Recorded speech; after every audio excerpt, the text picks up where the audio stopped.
মুসলমান ঘরে ছেলেমেয়েরা বারা তরুণেরা এ নবী পাখির প্রেমিকেরা যুবক চিন্তা করে, যুবক মনে মনে ভাবনা করে, হায় হায় আমার আর আস্থা নাই, আমাকে আর ওমর হুজুর বাঁচিয়ে রাখবে না। লাঙ্গা তলোয়ার নিয়ে আমি যুবককে ওমর হুজুর কতল করে দেবে। যখনই ওমর হুজুর দেখে নেবে যে তার মধ্যে শরাবের বোতল রয়েছে, তার মধ্যে মদের বোতল রয়েছে, না না ওমর হুজুর মেনে নেবে না। হে যুবকেরা, তরুণেরা, বাপেরা, ওই সময় ওমর হুজুর যুবকের সামনে গিয়ে হাজির। যুবকের মনের মধ্যে ভয় ঢুকে গিয়েছে, যুবকের হাত পা থরথর করে কাঁপতে শুরু করেছে। এ যুবকেরা, তরুণেরা, বাপেরা, কোন ওমর হুজুরের কথা বলি বাবা? যে ওমর হুজুরের কাছে একজন নামধারী মুসলমান গিয়েছিলেন। ওমর হুজুরকে বলে, ও আল্লাহর নবীর দ্বিতীয় খলিফা হযরতে ওমর, আল্লাহর নবী একটা বিচার করে দিয়েছে, রায়টা ইহুদির দিকে চলে গিয়েছে। আমি মুসলমান, আমার দিকে রায় নাই, আমি রাসূলুল্লাহর বিচারটা মানতে পারি না। হে ওমর ফারুক হুজুর, আপনি পুনরায় বিচার করে দেন। হযরতে ওমর হুজুর বললেন, আপনি 1 মিনিট দাঁড়ান। হুজুর বাড়ি থেকে নিয়ে লাঙ্গা তলোয়ারটা নিয়ে এসে ওই যুবকের গর্দানটা আলাদা করে দিয়েছিল। কেন করে দিল? চিন্তা করে দেখেন। ওমর হুজুর বলতে লাগেন, এ যুবকেরা, তরুণেরা, বাপেরা, যেই জায়গাতে আমার রাসূলুল্লাহ কথা বলে দিয়েছে, যেই জায়গাতে আমার রাসূলুল্লাহ বিচার করে দিয়েছে, সেই জায়গাতে আমার রাসূলুল্লাহ ফয়সালা, আমার রাসূলুল্লাহ যে জায়গায় বলে দিয়েছে দোষ, এটাই দোষ। আমার রাসূলুল্লাহ যে বলে দিয়েছে তোমার দোষ, তো তোমারই দোষ। রাসূলুল্লাহর ফয়সালা কখনো মিথ্যা হতে পারে না। রাসূলুল্লাহর ফয়সালা বেশক সত্য ফয়সালা। জোরে বলেন সুবহানাল্লাহ। সেই ওমর হুজুর, যুবক থরথর করে কাঁপছে, আহা কি হবে আমার আজকে, কি হবে? চিন্তা করেন, এই কিছুদিন পরে মাধ্যমিক উচ্চ মাধ্যমিক পরীক্ষা হবে, তা নাই জানুয়ারিতে না ফেব্রুয়ারিতে মনে হচ্ছে ডেট। দেখবেন যদি কোনো ছাত্র টুকলি নিয়ে যায়, মাইক্রো নিয়ে যায়, নোটস নিয়ে যায়, যখন রানিং গার্ড আসে, যখন কোন টিচার ক্লাসের মধ্যে প্রবেশ করে, যার মধ্যে দেখবেন ওই টুকলিটা রয়েছে, যে আর কি চুরি করছে, তার মনের মধ্যে একটা ধড়ফড় আওয়াজ শুরু হয়েছে, তার মনে একটা চিন্তা শুরু হয়ে যায়, কাজ আমার কাছে যাতে করে না চলে আসে, যাতে করে আমার কাছে আমাকে সার্চ না করে, আমাকে যদি সার্চ করে আমার খাতা ছাড়িয়ে নেবে। থরথর একটা কাঁপুনি ভাব চলে আসে, একটা মনের মধ্যে, চেহারার মধ্যে একটা রং পরিবর্তন হয়ে যায়। সামান্য একজন শিক্ষককে দেখে যদি একজন ছাত্র এতটা চিন্তা করতে পারে, চিন্তা করেন ওমর হুজুরের কথা বলছি, যে ওমর রাস্তা দিয়ে গেলে শয়তান মিস্টার ইবলিস, ওই ইবলিস যেত না, সেই ওমরের সাথে ব্যক্তিটা দেখা হয়ে যাচ্ছে, যুবকের দেখা হয়ে যাচ্ছে। যুবক চিন্তায় পড়ে গেলেন, আমার আর আশা নেই, আজকে আমার শেষ। মনের মধ্যে একটা চিন্তা, আর মনে মনে তওবা করছে, রব্বি মাহবুদ, আমাকে ওমরের হাত থেকে বাঁচিয়ে নেন, আমাকে ওমরের হাত থেকে বাঁচিয়ে নেন, আমাকে ওমরের হাত থেকে যদি বাঁচিয়ে নেন, আমি আর জীবনে শরাব পান তো দূরের কথা, শরাবের বোতলও ধরবো না। জোরে বলেন সুবহানাল্লাহ।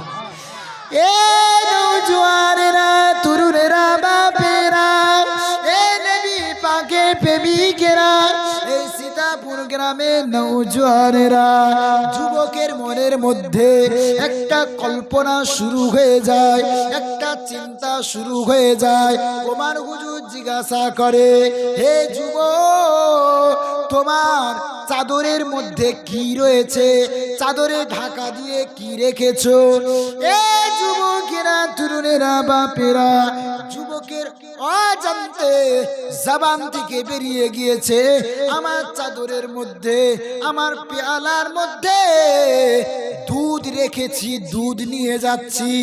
এ যুবকেরা, তরুণেরা, বাপেরা, ওমর হুজুর যেমন তেমন সাহাবী নয় যে তুমি বলে দিলে ওমর হুজুর ছেড়ে দেবে। না না, এত সহজ নয়।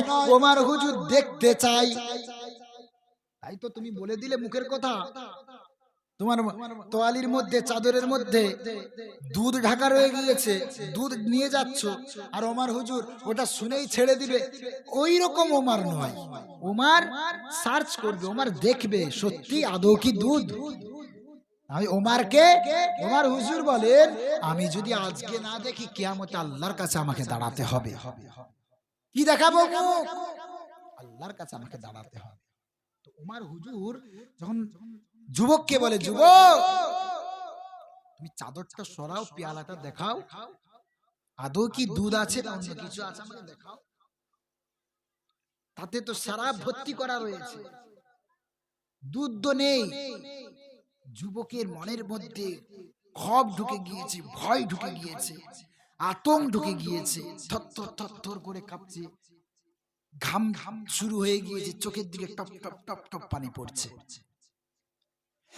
এ যুবকেরা, তরুণেরা, বাপেরা, এ নবী পাকের প্রেমিকেরা, ওমর হুজুরের কথাটা শুনে, ওমর হুজুরের কথাটা শুনে যুবকের মনের মধ্যে চিন্তা ঢুকে গিয়েছে। আর মনে মনে মনে মনে চিন্তা করে, মনে মনে তওবা করে, ও রব্বি আল্লাহ, এ যাত্রায় আমাকে বাঁচিয়ে নাও। ও রব্বি আল্লাহ, আমি তওবা করেছি, আজ জীবনে মদ শরাবে খাবো না। রব্বি আল্লাহ, এই ওমর হুজুরের কাছ থেকে আমাকে বাঁচিয়ে নাও। এই রকম তওবা করতে করতে করতে করতে যুবক যখন চাদরটা পেয়ালা থেকে সরিয়ে দেয়, ওমর হুজুরের সম্মুখে নিয়ে যায়। ওমর হুজুর দেখতে পেয়ে গেলেন ওই পেয়ালার মধ্যে, ওই পাত্রের মধ্যে মদ নাই, মদ নাই। ওই পাত্রের মধ্যে আল্লাহ পাকের কুদরতি হুকুমে সারাটা দুধে পরিণত হয়েছে। খালেস নিয়তে তওবা করলেন, রব্বি আল্লাহ, আপনি ক্ষমা করে দেন আল্লাহ, আপনি এই যাত্রায় আমাকে বাঁচিয়ে দেন, ওমর হুজুরের কাছ থেকে আমাকে বাঁচিয়ে দেন, আমি জীবনে শরাবে হাত দেবো না। আল্লাহ পাক তওবাটা কবুল করে শরাবটাকে দুধে পরিণত করে দিয়েছিলেন। জোরে বলেন সুবহানাল্লাহ। আজ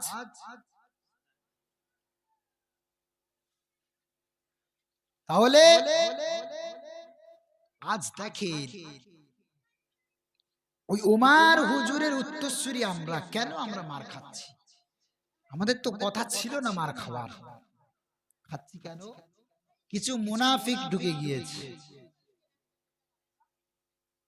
সোশ্যাল মিডিয়ায় দেখতে পাচ্ছেন না, মুনাফিকরা বলছে স্টেজে উঠে, মৌলী সাহেব, ওলির দরবারে যাওয়া যাবে না, ওলিকে মানা যাবে না, জিয়ারত করা যাবে না, ফুরফুরায় নাকি কেউ নেই। নাউজুবিল্লাহি মিন যালিক। ও জানে না ওলিদের সহবতে বসলে কি হয়, ও বোঝে না। ও তো জীবনে যায় না ফুরফুরা দরবার, ও জানবে কি করে, ও বুঝবে কি করে? ফুরফুরা হুজুরের নাকি হুজুর নয়, ফুরফুরায় নাকি ওলি নেই। আরো একটা কথা বলে, ফুরফুরায় নাকি শিরক হয়। আমি তাকে ইনভাইট করছি, আমি তাকে দাওয়াত করছি, আপনি যান ফুরফুরা দাদা পীরের মাজারে যান, আপনি দেখেন কয় জায়গায় শিরক হচ্ছে। আপনি দেখেন ফুরফুরা জমিনে দাদা পীর রহমাতুল্লাহ আলাইহির মাজার শরীফে কয়টা চাদর রয়েছে, কয়টা ধূপদানি রয়েছে, কয়টা ফুল রয়েছে, কয়টা বেদাত হচ্ছে? না না, কিছুই নেই। আপনি জাননি বলে আমার মুজাদ্দিদ জামানকে আপনি ভণ্ড বলছেন, আমার মুজাদ্দিদ জামানকে আপনি তার দিকে আঙুল তুলে কথা বলছেন। না, আমার মুজাদ্দিদ জামান হলেন হক একজন পরিপন্থী আল্লাহ ওয়ালা ব্যক্তি, একজন 40টা সনদ প্রাপ্ত কিতাব, আপনার কিতাবের সনদ প্রাপ্ত একজন বড় মাপের আলেম। জোরে বলেন সুবহানাল্লাহ। একজন 40টা কিতাবের সনদ প্রাপ্ত একজন বড় মাপের আলেম ছিলেন আমার আপনার মুজাদ্দিদুজ জামান পীর আবু বকর সিদ্দিক। জোরে বলেন সুবহানাল্লাহ। কিছু বেরিয়েছে না সোশ্যাল মিডিয়ায়, হ্যাঁ, ফুরফুরায় যাওয়া যাবে না, ফুরফুরায় নাকি শিরক হয়। কটা শিরক হয়? আপনারা গিয়েছেন তো নাকি? ফুরফুরায় চাদর দেওয়া আছে নাকি? আপনারা ফুল নিয়ে যান না তো? তাহলে ও বেটা যায় না কোনোদিন, ও মনে করে মাজার মানে শিরক হচ্ছে। সবাইকে এক গোয়ালে গুলিয়ে দিলে হবে? সবাইকে একসাথে গুলিয়ে দিলে হবে না তো? ওদের কাছ থেকে সাবধান, ওরাই হচ্ছে মুনাফিক, আর ওদের জন্য আজ মুসলমান মার খাচ্ছে। কারণ গায়ের কমরা বুঝে নিয়েছে যে এদের মধ্যে একতা না, এদের মধ্যে দলবদ্ধ হয়ে গিয়েছে। তাহলে এদের এক দলকে মারলে অপর দল ছুটে আসবে না, এদের মাজার ভাঙতে গেলে অপর দল আসবে না, মসজিদ ভাঙতে গেলে অপর দল আসবে না। ওরা বুঝে গিয়েছে। কিছু চটি চাটা রয়েছে, চাটতেই ব্যস্ত। এই সকল মুনাফিকদের কারণে আজ মুসলমান মার খাচ্ছে। যদি মুনাফিক যেই দিন কেটে যাবে, সেই দিন মুসলমানের দিকে আঙুল তুলা নয়, চোখ তুলে কথা বলতে ভয় পাবে। জোরে বলেন সুবহানাল্লাহ।